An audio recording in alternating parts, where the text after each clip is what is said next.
Okay. So, um, good afternoon, everyone, and welcome to another social emotional workshop.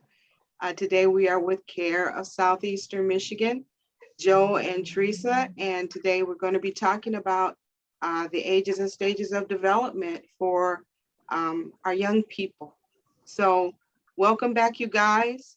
Glad to have you. Always glad to have you. Thank you. Thank you, Tony. Always glad to be here. So I had developed this for a group that we did of young mothers who had very small children, but then I expanded it so that we also had some adolescents and teenage things in here and young adults, because I noticed that there's a pattern that they're very similar in some ways. So I thought I'd add that in because I don't know the ages of everybody's kids that are here. But we know how much children are alike, similar to us, but we also know that they're a lot smaller. They don't think like we do. They don't act like we do.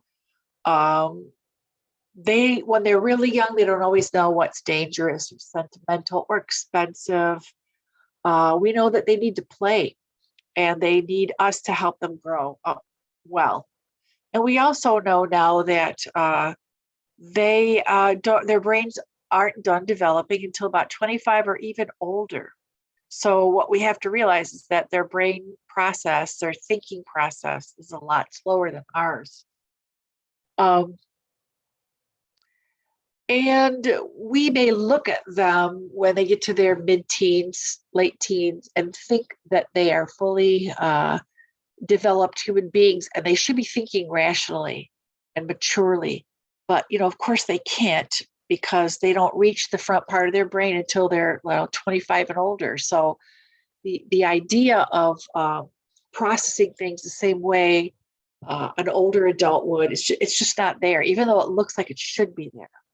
So, we have to keep that in mind. And, personally, that helped me as my kids were growing to realize that it took that long. So, I really did this to help the young parents that were at that pregnancy home.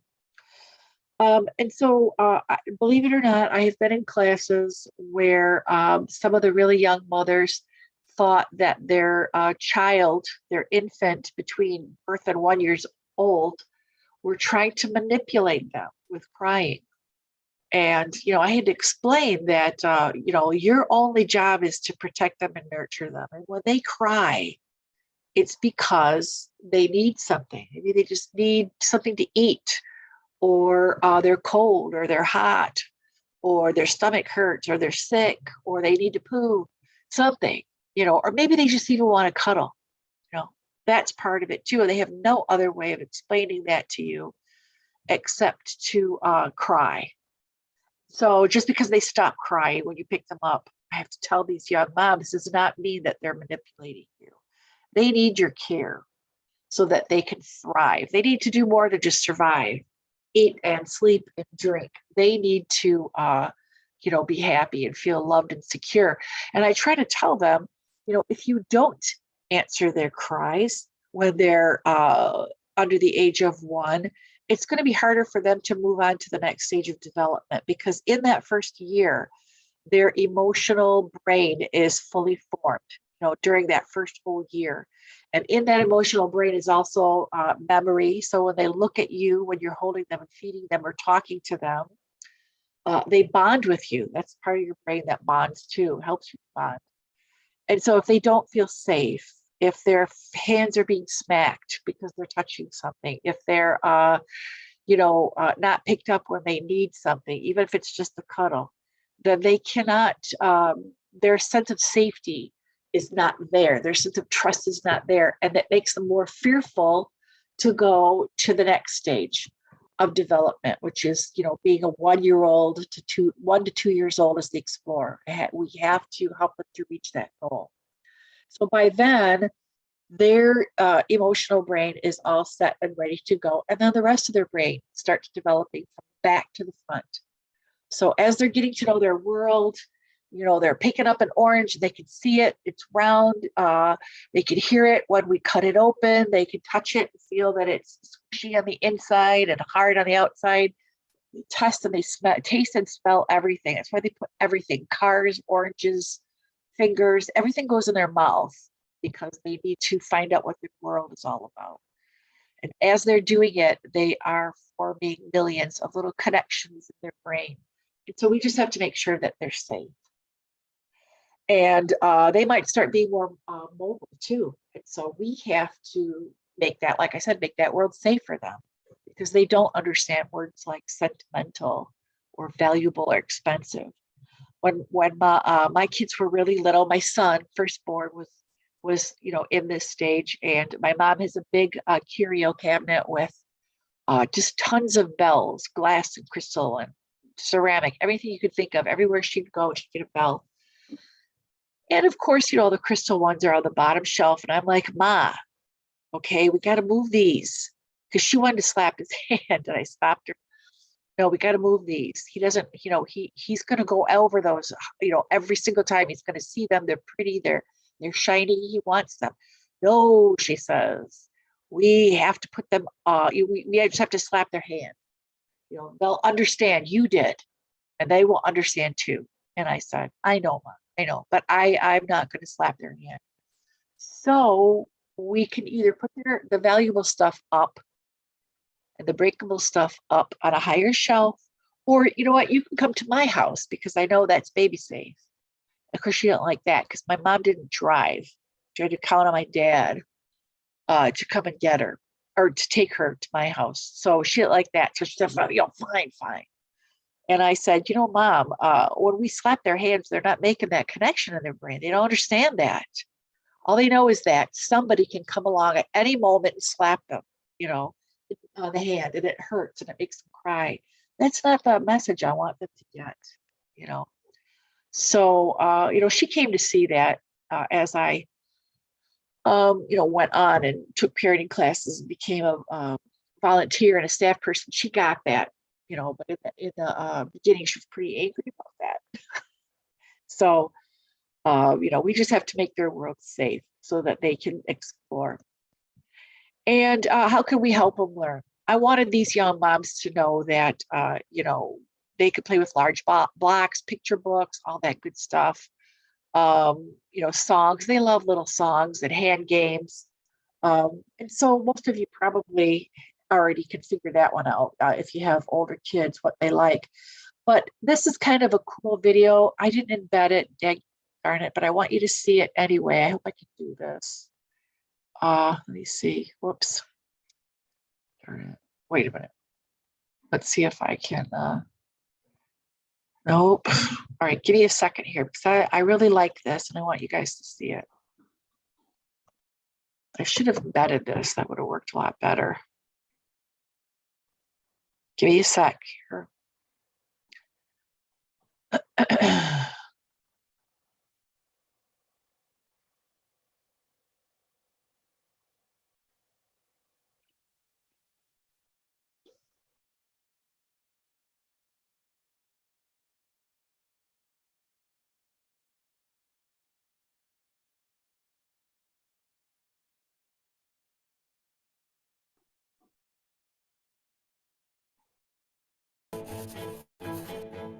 You hear that, Tony?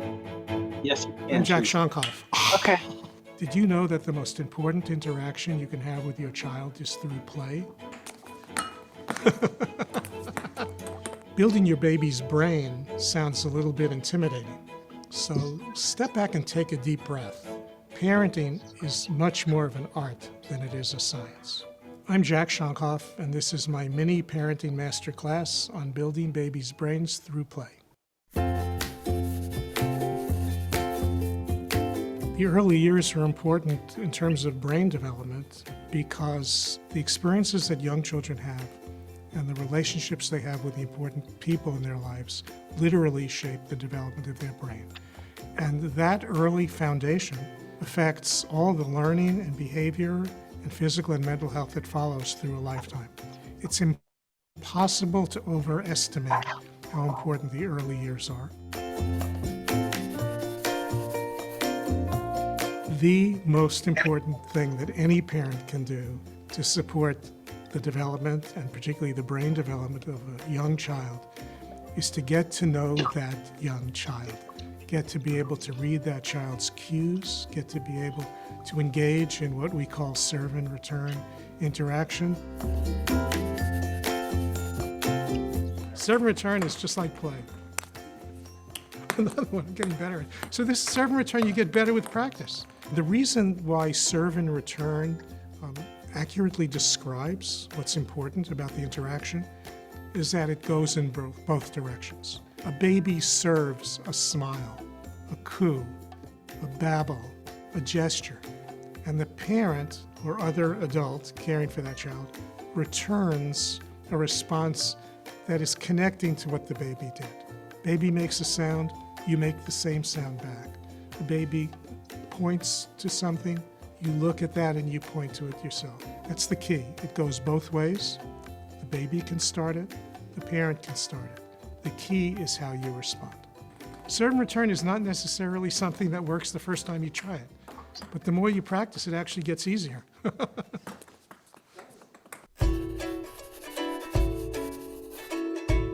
For very young children, all important learning takes place within the context of play. Play is exploration. Play is trying things, trying to kind of figure out how when you do one thing, something else happens. Play is trying to develop a sense of mastery of the world. A lot of that is done by providing an environment that's safe and provides opportunities for learning. A lot of play, a lot of the interaction between parents and young children is in the serve and return category. I would start with making the idea of serve and return to be something that's easy and friendly and relaxing. Play can occur when you're feeding a child, when you're changing the child's clothing, when you're bathing a child. All of those are opportunities for playful interaction and learning between adults and children. To help parents understand that when you smile back, and then not just stop there, but then start playing, you're actually building brain circuits. In infancy with very young babies, it's all about interaction, kind of visual, sound. It's looking your baby in the eye, making that personal connection, being sensitive to your baby's feelings. Here are some things people may not think of as games, but they're games, they're play. Peekaboo, putting a cloth over your head. Where's baby? Oh, here he is. Patty cake. How big is baby? So big. The best kinds of games create a sense of emotional safety that allows growth. When you cover your face with a cloth and play peekaboo, a baby is learning. Why is the baby still laughing every single time you do this? It's because first, it's the personal interaction. It's very rewarding. But second, the baby is mastering the concepts of things disappearing and coming back and knowing that they still exist. If a baby keeps wanting to do this, there's a reason for that.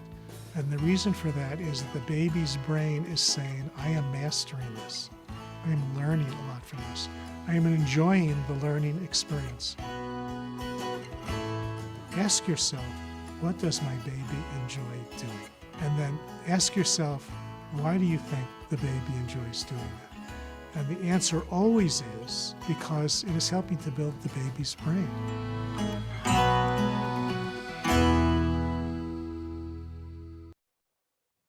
Okay.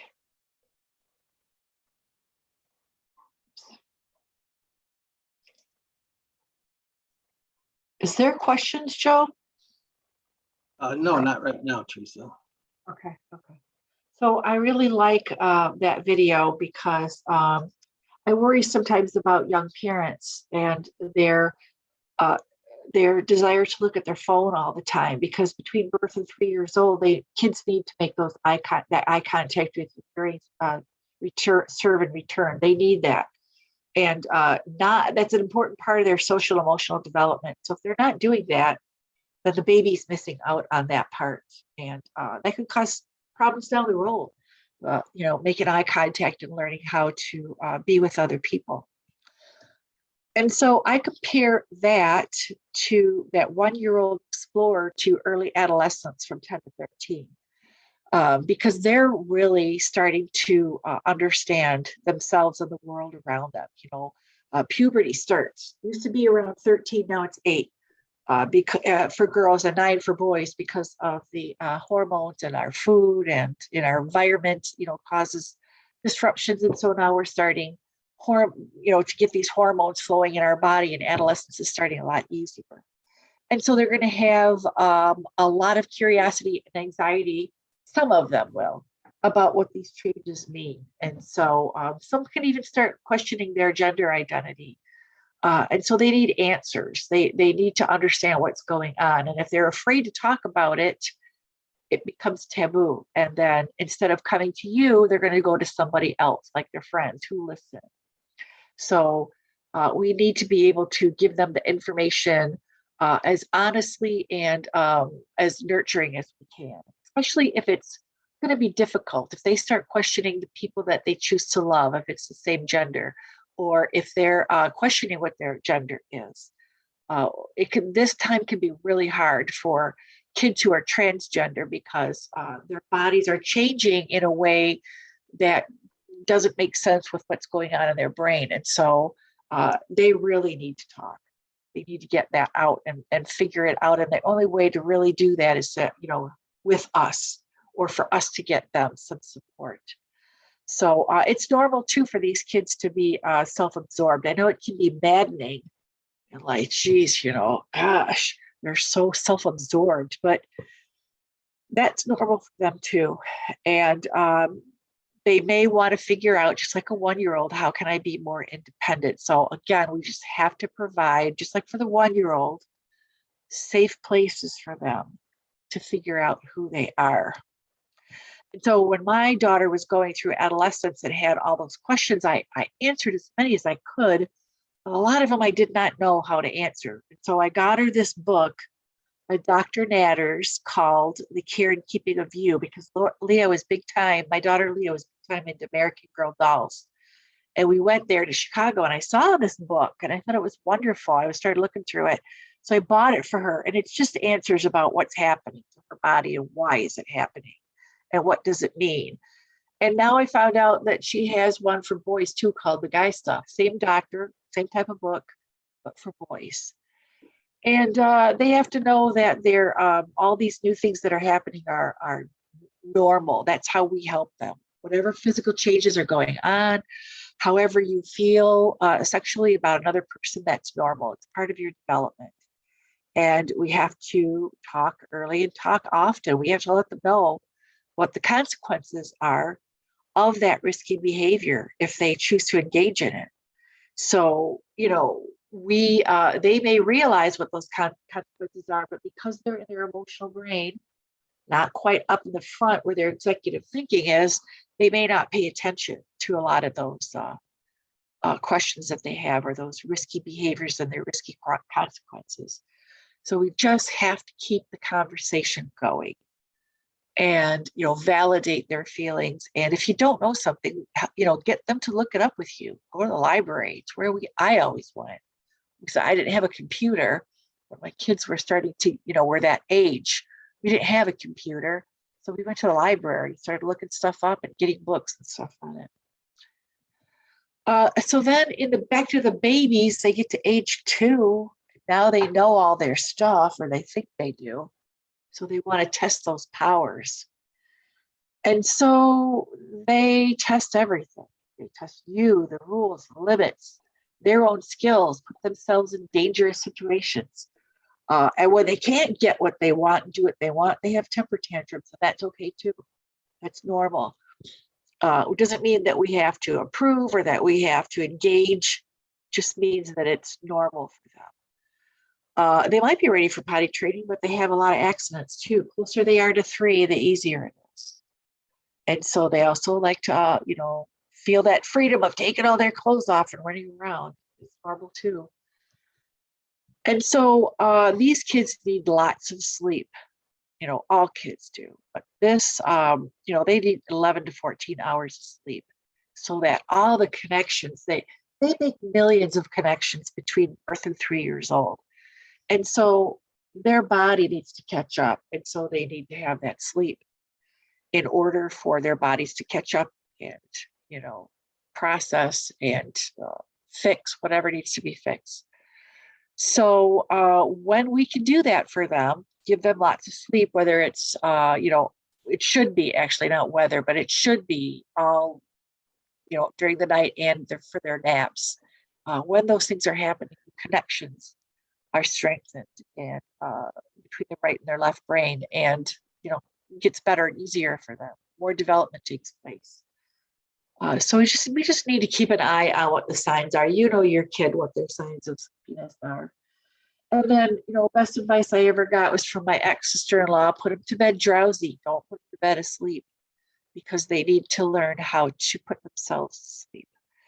So not getting enough sleep can cause some brain disorders, but you know what? It can also just make them crabby people. And 2-year-olds are already a handful because, they're little independents and they know their own mind. So put a cranky, sleep-deprived kid on top of that, you got your hands full even more. So I would, compare that to the middle adolescents, 14 to 17 years old. They look like adults, although they're not. So they are still trying to get their independence because they feel like they are. They're struggling with their appearance and with peer pressure. They're getting a lot in high school. So this is a scary time for parents. They may know the risks of unprotected sex or substance misuse, but, they're not thinking again with their executive brain. So we have to keep those conversations going, no matter how uncomfortable it is. I realized that my son was not going to talk to me. So I said to his dad, you have to talk to him, because somebody's got to tell this kid, give this kid information on a regular basis, because I've tried and he won't talk to me. He walks away or looks embarrassed. It's painful.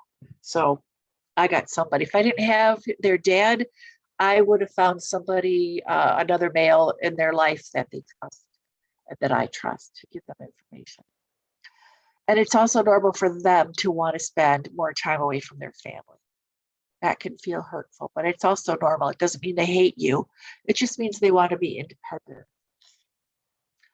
And so, like I said, we have to keep talking. Be open and positive. Be supportive. And learn to negotiate and compromise with them so that they might get some more independence and freedom. You can always go back to not letting them have as much freedom if they abuse it, and then they get more freedom back when they earn it. And that's why we start using choices and consequences at an early age to get them used to that. Understanding that they are responsible for their behavior. And if they make good choices, they can get opportunities to make even more. We have to be careful too about their mental health at this time, especially now, with COVID, masks, vaccines, all that stuff. What they found, this is from 2017, but still, I imagine that the numbers are high now. But you can see that, young girls, especially, are more susceptible to depression. And I think that has a lot to do with body image, self-acceptance, pressures from society to look and act a certain way. 89% of girls realize that they're supposed to be nice to everybody, that it's expected of them. And 89% hate that. They don't like that idea. They have to always be a good girl.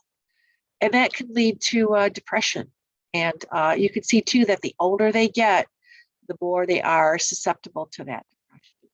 And the more that they, not the more, but the different races of kids have different rates of depression too. So we just have to be careful about that. That's why that talk often. comes up. If they look happy, that doesn't mean they are. And that's again where that reflective listening validation comes in really good, because they're only communicating 10% with their words. The other 90% is what they look like and what they sound like. So we should start to be, or not start, but we should be able to read their body language and get them to talk and help them feel safe so that when they are sad, they come talk to us and not feel rejected or shamed or blamed. So then we get to be around the age of 3 now. Wow, okay, they've got a friend, and you got a friend of them, because they really are starting to understand what's going on in the world, and they want to be friends. They want to learn how to make more friends. And so we have to give them opportunities to learn how to get along with other kids.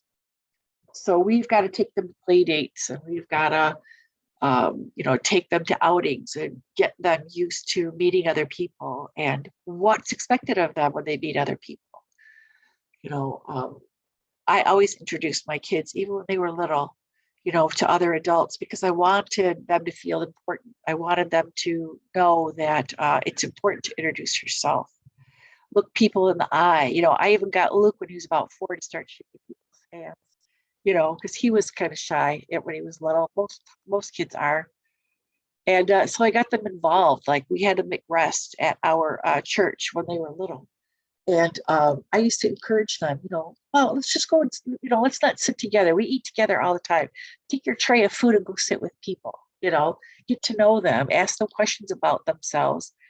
They'll talk to you because you're a kid, and if you don't feel safe, I'm right here at the next table. So it got them to be like, go outside their comfort zone. They didn't want to do it. It took a while, a year or two, for them to actually go and do it, but they finally did. Kids this age, they are just starting to learn about what honesty means. So they make up stories, and it's called confabulation, because they want to fill in memory blanks, or they want to understand what's going on, so they'll make up a story.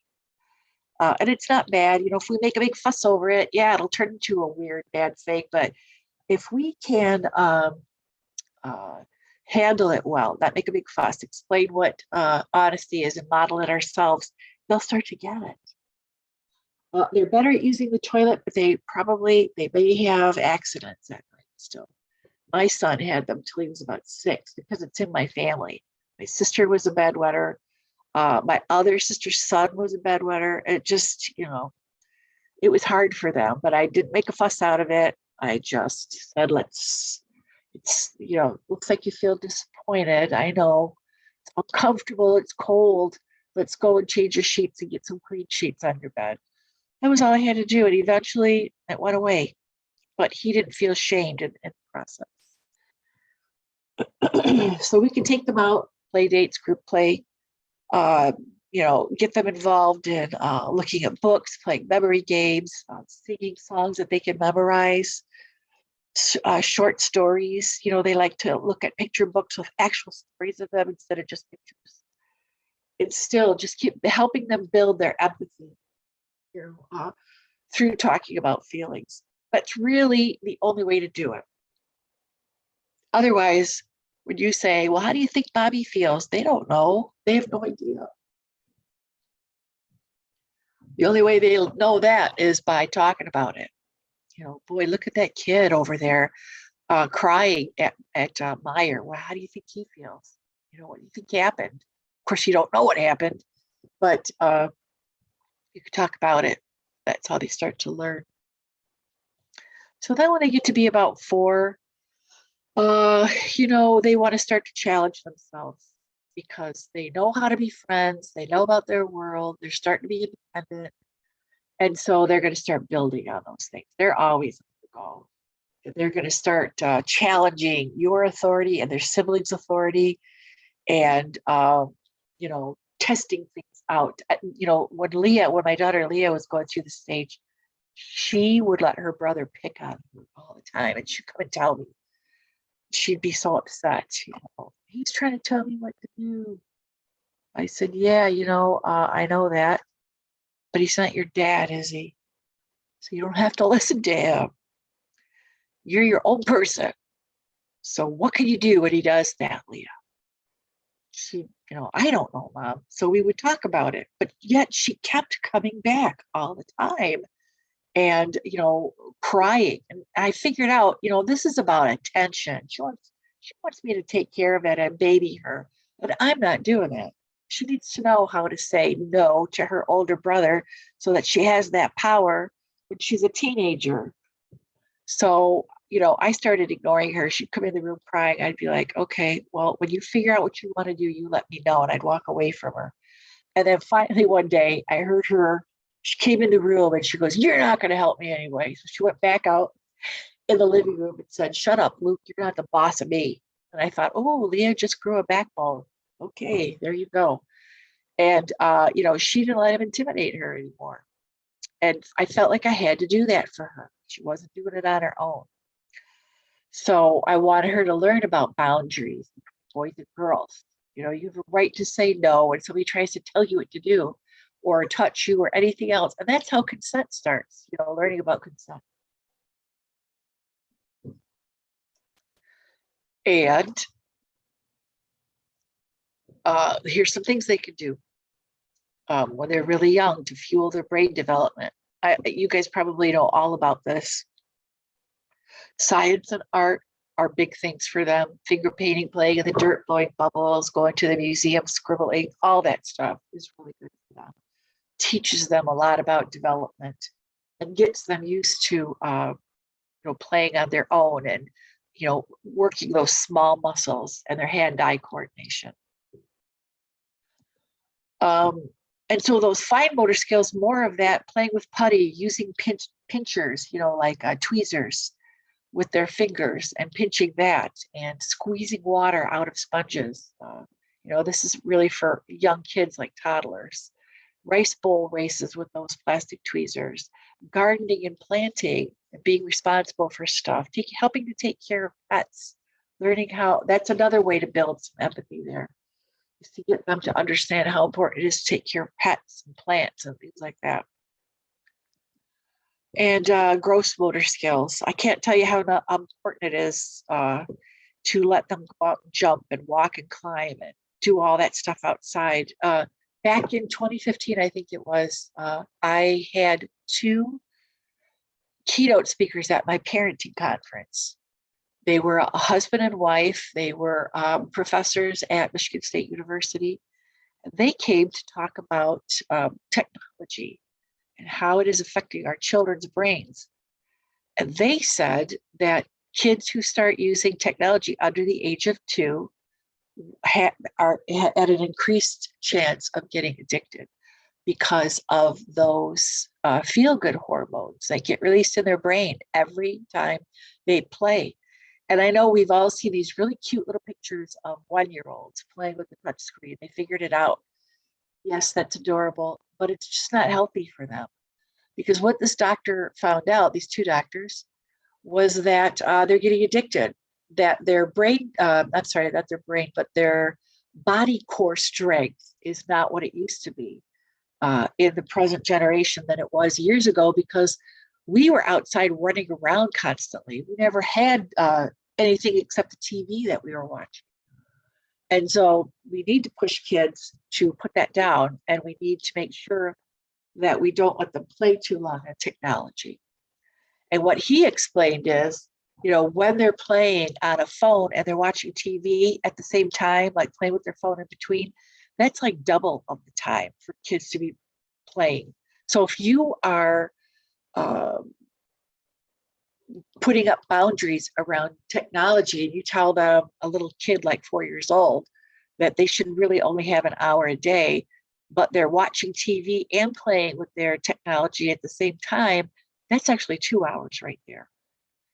So I can't tell you how important it is, if you haven't already done it, to set up those boundaries. I had a guy in my class this morning. He said that he's got a 12-year-old. And he said, what do I do with this kid? She doesn't play with technology for 2 hours. She plays with it all day long, all day long. Her school is suffering. She's not playing with friends. And I just had to be really blunt and say, you need to put your big boy pants on and get in there and do something about it. Because I said, why? Why is this happening? What's going on? He said, well, when I tell her no, she throws a fit. And I was like, yeah, so? Well, I don't know what to do about that. Well, you don't have to do nothing. That's not your job. She's supposed to figure out what to do. Well, she tells me she's bored. Okay, so what? That's good. You want to hear that, because when they're bored, they'll figure out what to do with themselves. You know, sit down, negotiate, compromise, talk to her, get her to understand how unhealthy it is and to come up with a compromise. And if she won't cooperate, well, then, you know, that's when you have to step in and say, you know, you're only going to get X amount of hours, 2 hours, whatever it is that you feel is right, whatever you've looked up and researched. And after that, you're going to have to talk to her about, like, how do you, you know, I'm going to be consistent. I'm going to be strong about these boundaries. So what can you do to make this better? You know, and then expect those signs of, what do you call it? Addiction to be there. You know, that stomping around, having a temper tantrum, being irritable, jumpy, those are all things, those are all signs of a psychological addiction. So you have to be prepared for that, brother.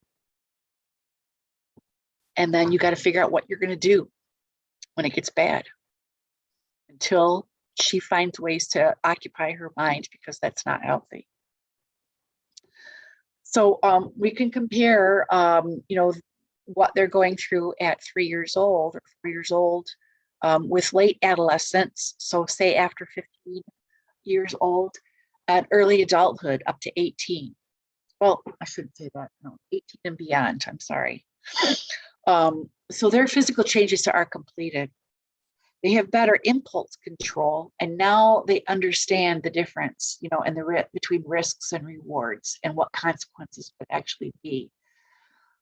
They have a strong sense of their own individuality and values, and so we have to honor that. Again, this morning, I had a class. This is an all-age class, so it's not just kids, you know, little ones or teenagers, it's all ages.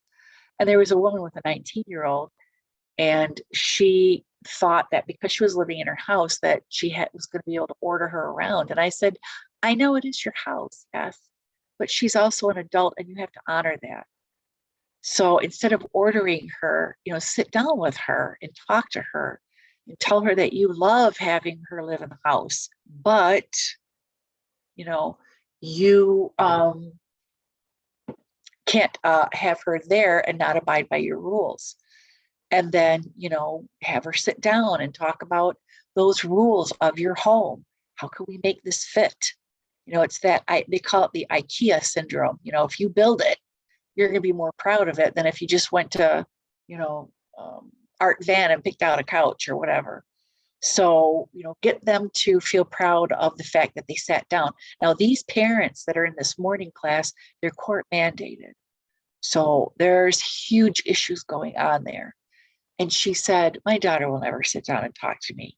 I try to talk to her and tell her that she can't go to her boyfriend's and she slapped me. And I said, well, then nothing I tell you is going to help you right now.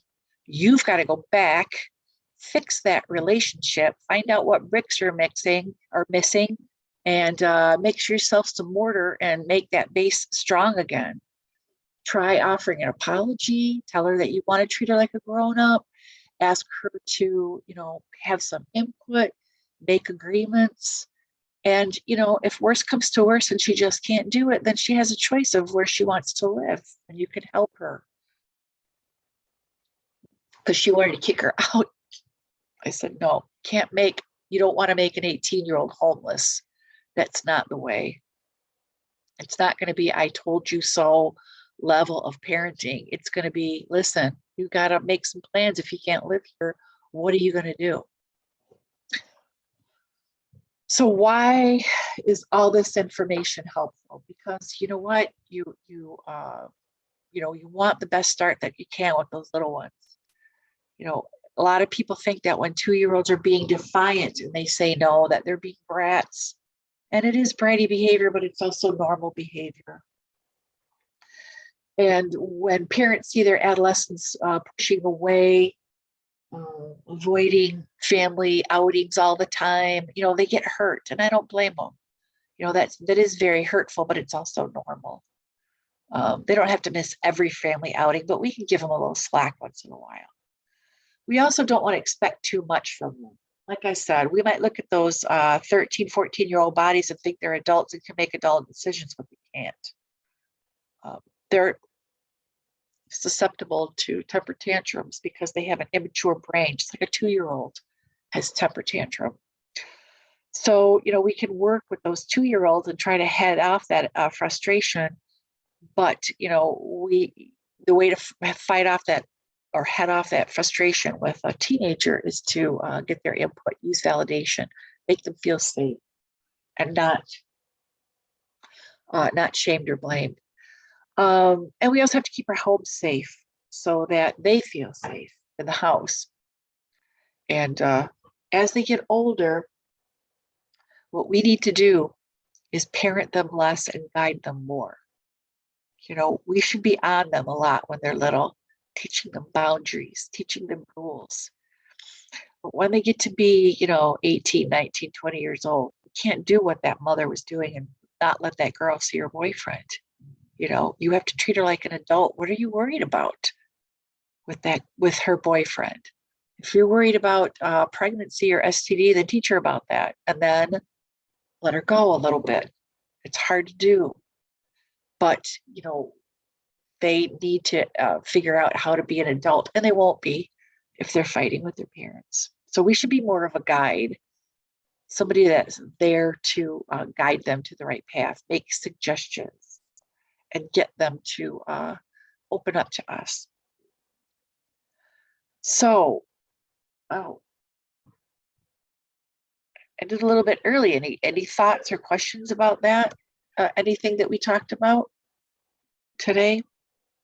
You guys, if you have any comments or questions, I can unmute you, or you can type in the chat.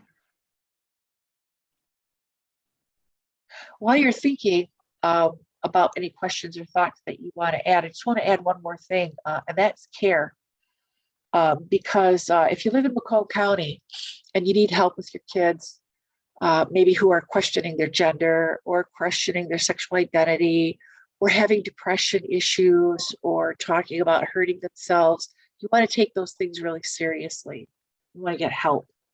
If you live in Macomb County, a lot of school districts have contracts with us, and young people can get free services, but if they don't have a contract and they live with their school district and they live in Macomb County, we can still do sliding fee, $2 or $3 to get some services. It's not a big deal.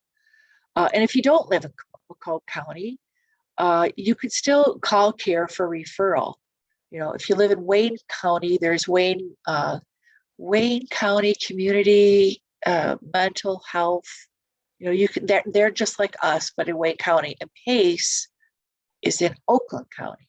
But sometimes you just need to know where to start. Where do I go if I need help or my kid needs help?